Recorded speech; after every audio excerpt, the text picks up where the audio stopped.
नमस्कार, आप देख रहे हैं 4 PM। मैं हूं आपके साथ सिमरन। महाराष्ट्र विधानसभा चुनाव और झारखंड चुनाव के दूसरे फेज के मतदान की तारीख जैसे जैसे नजदीक आ रही है, राजनीतिक दल नारों की जंग में उलझते जा रहे हैं। देश में चुनाव प्रचार पिछले कुछ साल में नाटकीय रूप से विकसित हुआ है, जो तेजी से बढ़ते मतदाता आधार, सामाजिक परिवर्तन और टेक्नोलॉजी डेवलपमेंट से प्रभावित है। महाराष्ट्र और झारखंड दोनों विधानसभा चुनावों में नारों में बदलाव इस बात की ओर इशारा करता है कि ये कैसे सड़क, बिजली और पानी से आगे निकल गए हैं।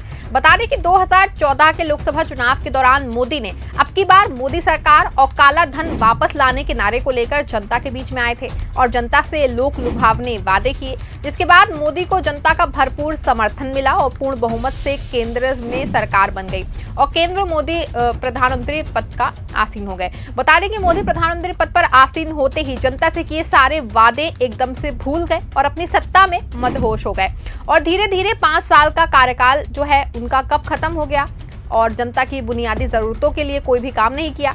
वहीं 2019 के चुनाव के दौरान जनता एक बार फिर से मोदी की लोक लुभावनी बातों में आ गई और अपना भरपूर समर्थन दिया और मोदी दोबारा सत्ता में आ गए। लेकिन इस बार मोदी ने अपनी सत्ता के मद में एक बार फिर से जनता के लिए कोई काम नहीं किया और महंगाई, बेरोजगारी लगातार बढ़ती चली गई और युवा पढ़ लिखकर बेरोजगारी के बोझ तले दबे घर पर पड़े रहने को मजबूर रहे।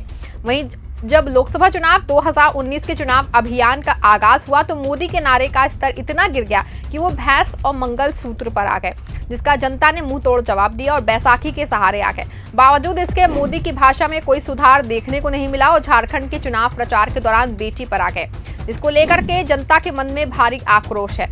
मोदी सहित बीजेपी का कोई भी नेता जनता की बुनियादी मुद्दों पर बात नहीं कर रहा है। सभी नेता सिर्फ जनता को तोड़ने की बात कर रहे हैं और अपने जुल्मों के माध्यम से एक बार फिर जनता को गुमराह करने में जुटे हैं। लेकिन महाराष्ट्र में मोदी की कोई भी चाल सार्थक साबित नहीं होती दिखाई दे रही है।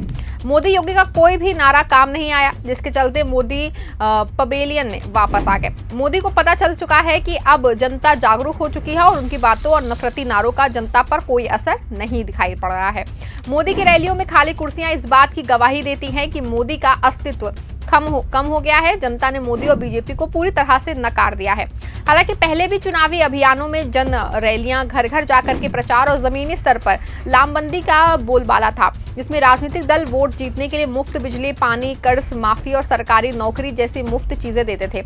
हालांकि चुनावी प्रलोभन का विकल्प अभी भी मौजूद है, लेकिन उसमें बदलाव हुआ है। आज पार्टियां ऐसे नारों पर ज्यादा जोर दे रही हैं जो विशिष्ट, क्षेत्रीय और जाति आधारित ज्यादा हैं। पिछले 20 साल के इलेक्शन कैंपेन पर एक नजर डालें तो पता चलेगा कि नारे किस तरह से चुनावों को परिभाषित करते हैं।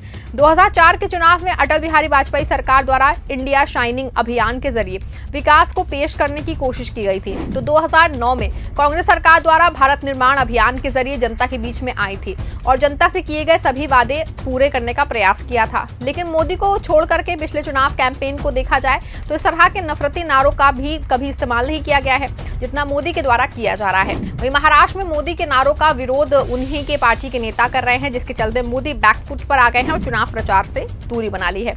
बता दें कि 2014 में अब की बार मोदी सरकार के नारे के साथ साथ काला धन वापस लाने और रोजगार पैदा करने के वादे मतदाताओं के दिलों में गहराई से उतर गए। तो 2019 में भाजपा के अभियान ने फिर एक बार मोदी सरकार, हर हर मोदी, घर घर मोदी और मोदी है तो मुमकिन है जैसे नारों के साथ मोदी पर ध्यान केंद्रित किया।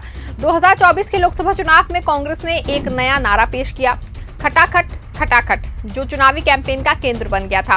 वहीं अब महाराष्ट्र और झारखंड विधानसभा चुनाव में फिर नारों का बोलबाला है। मुफ्त बिजली, खाली पड़े सरकारी पदों को भरने और सुपर स्पेशलिटी अस्पताल स्थापित करने के वादे अभी भी चर्चा का हिस्सा हैं। लेकिन जाति आधारित जनगणना के लिए कांग्रेस के आह्वान ने पार्टी को बीच से तीखी जुबानी जंग जो है वो शुरू कर दी है। बता दें, महाराष्ट्र में यूपी के सीएम योगी आदित्यनाथ का बटेंगे तो कटेंगे के नारे का काफी चर्चा में है।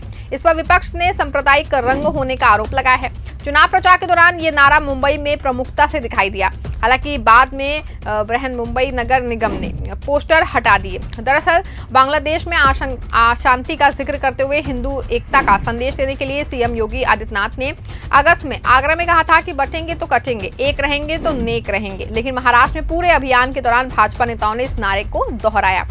वहीं प्रधानमंत्री मोदी ने भी सीएम योगी के नारे में थोड़ा बदलाव किया और एक है तो सेफ है के नारे के साथ भाजपा के महाराष्ट्र अभियान की शुरुआत की, जिससे कि कांग्रेस पर ओबीसी, एससी और एसटी को बांटने की कोशिश का आरोप लगाया और उन्होंने कांग्रेस को विभाजनकारी राजनीति से भी जोड़ा है और राष्ट्रीय एकता को कमजोर करने के लिए उनके कथित प्रयासों की आलोचना की। इस महीने की शुरुआत में महाराष्ट्र के अकोला में एक चुनावी रैली को संबोधित करते हुए पीएम मोदी ने कहा कि जहां भी कांग्रेस की सरकार बनती है वो राज्य पार्टी के शाही परिवार का एटीएम बन जाता है। पीएम मोदी ने कहा कि हरियाणा के लोगों ने एक हैं तो सेफ हैं के मंत्र का पालन करके कांग्रेस की साजिश को नाकाम कर दिया और उन्होंने कहा कि कांग्रेस जानती है कि वो तभी मजबूत होगी जब देश कमजोर होगा। कांग्रेस की नीति एक जाति को दूसरी जाति के खिलाफ खड़ा करना है। वहीं कांग्रेस अध्यक्ष मल्लिकार्जुन खड़गे ने भाजपा की विभाजनकारी बयानबाजी की आलोचना की और डरोगे तो मरोगे के नारे से जवाब दिया और उन्होंने भाजपा पर डर फैलाने और विभाजन को बढ़ावा देने का आरोप लगाया। खड़गे ने भाजपा पर लोकतंत्र को खत्म करने और संसद में बहस को दबाने का भी आरोप लगाया। मुंबई में संविधान बचाओ सम्मेलन को संबोधित करते हुए मल्लिकार्जुन खड़गे ने प्रधानमंत्री मोदी पर निशाना साधा और आरोप लगाया कि संसद में चर्चा और बहस की अनुमति नहीं है और उन्होंने कहा कि प्रधानमंत्री कहते हैं कि एक है तो सेफ है, जबकि अन्य नेता बटेंगे तो कटेंगे की बात करते हैं। अरे किसे खतरा है? क्या कोई समस्या है? वास्तव में देश को आरएसएस, भाजपा, पीएम मोदी और गृह मंत्री अमित शाह से खतरा है। मल्लिकार्जुन खड़गे ने आरोप लगाया कि चर्चा के जरिए मुद्दों का समाधान किया जा सकता है जिससे कि लोकतंत्र मजबूत होगा, लेकिन वे लोकतंत्र को खत्म ही करना चाहते हैं। यहाँ आपको बता दें कि झारखंड के पलामू लातेहार में एक रैली के दौरान मल्लिकार्जुन खड़गे ने कहा कि योगी कुछ दिन पहले यहाँ आए थे।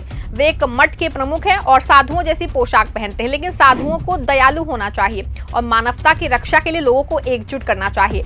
लेकिन उन्होंने कहा कि बचेंगे तो कटेंगे, अब आपको डरोगे तो मरोगे समझना चाहिए। इस बीच राष्ट्रीय स्वयंसेवक संघ ने भी सजग रहो नाम से एक अभियान शुरू किया जो बीजेपी के राष्ट्रीय एकता के संदेश को दर्शाता है। आरएसएस ने हिंदुओं के बीच जातिगत विभाजन को खत्म करने पर जोर दिया। मोदी के जातिगत विभाजन की राजनीति को देखकर ऐसा माना जा रहा है कि मोदी सत्ता की चाह में किसी भी हद तक गिर सकते हैं। बता दें कि मोदी की बातों का अब जनता के ऊपर कोई प्रभाव नहीं पड़ रहा है। रैलियों में भीड़ दिखाई देनी बंद हो गई है। अपनी सभा में खाली कुर्सियों को देखकर मोदी की बौखलाहट बढ़ गई है। वहीं बौखलाहट के चलते मोदी जी की भाषा के स्तर में लगातार गिरावट आ रही है और अब बीजेपी और मोदी को पता चल चुका है कि मोदी के चेहरे पर अब कोई चुनाव नहीं जीता जा सकता है। बता दें कि लोकसभा चुनाव के बाद देश भर में भारतीय जनता पार्टी बटेंगे तो कटेंगे नारे को प्रचारित कर रही है। योगी आदित्यनाथ इसके पोस्टर बॉय बनाए गए हैं। बीजेपी के इस कवायद को राष्ट्रीय स्वयंसेवक संघ भी समर्थन दे चुका है, लेकिन इस स्लोगन का महाराष्ट्र बीजेपी के ही दो कद्दावर नेता ने विरोध किया है। इसमें पहला नाम राज्यसभा सांसद अशोक चव्हाण का है तो दूसरा नाम विधानसभा परिषद सदस्य पंकजा मुंडे का। दोनों नेताओं ने इस नारे को लेकर सवाल उठाए हैं। चुनावी समय में मुंडे और चव्हाण के इस रुख की चर्चा हो रही है।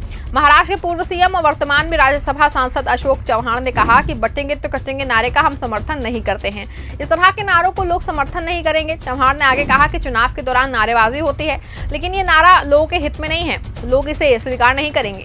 व्यक्तिगत तौर पर मैं इस नारे का विरोध कर रहा हूं। एक रैली में बीजेपी के संस्थापक नेता गोपीनाथ मुंडे ने बीजेपी की बेटी पंकजा मुंडे ने इस नारे का विरोध किया।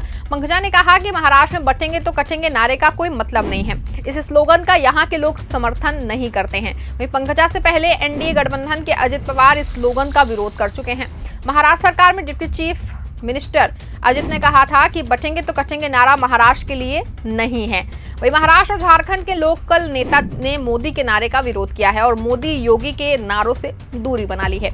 इसको देखते हुए मोदी जी ने अपना हथियार डाल दिया है और दिल्ली दरबार में वापसी कर चुके हैं। इस खबर में फिलहाल बस इतना ही। ऐसी तमाम राजनीतिक खबरों के लिए बने रहें और देखते रहें 4 PM। धन्यवाद।